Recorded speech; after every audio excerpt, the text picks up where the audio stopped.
Last October, I went to a place called Medjugorje in Eastern Europe. This is a place where many people believe that the Virgin Mary has appeared on several occasions. I took a group of 16 people and we had a wonderful time for 9 days. We did a lot of praying, people were so friendly. It was just a wonderful time.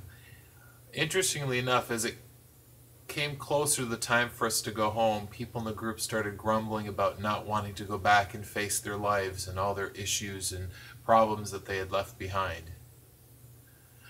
And I have to say that I agreed with them. I felt the same way. I did not want to leave Medjugorje because it's almost like heaven on earth. So, you know what I told them?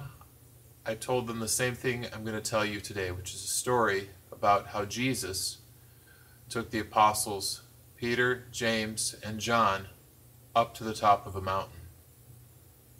When they got there, the apostles looked at Jesus and he was just glowing. Moses and Elijah were also there, having a conversation. And when the three apostles saw them and saw what it was like there, for them that was heaven on earth, and they didn't want to leave.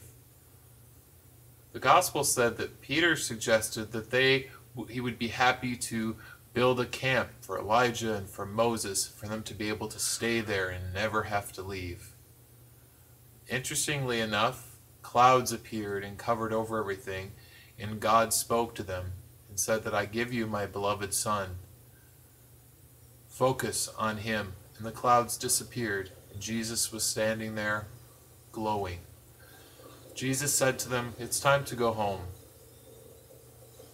It must have been hard for Peter and James and John to be able to see something so majestic and so glorious and then have to go back to their lives, facing all the challenges and trials and tribulations. Much like the people in our group, they were so inspired and so filled with the Holy Spirit, it depressed them to think about having to go back to their lives.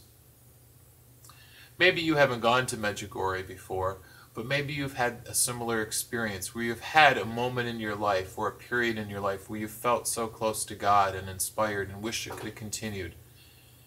And once it was over, that brief moment, you've had to go back to your world, your issues, your problems. It would be nice if we could all experience that. And then when we do experience it, Jesus says it's time to go back to our world and to our life. And why does that happen? And that happens so often where we have so many struggles and things in our life. And I think that Jesus does that, allows us those moments to give us the patience and the perseverance, and so that we don't give up.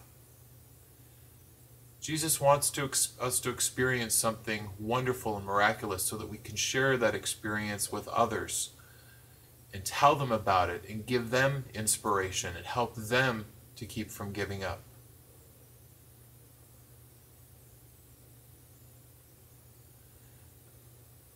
Lent for us is a wonderful opportunity for us to look at our relationship with God and learning how to maintain that relationship and not giving up, in keeping our hopes, and our hope that Jesus will rise again and that we will have a wonderful relationship with God in heaven for all eternity.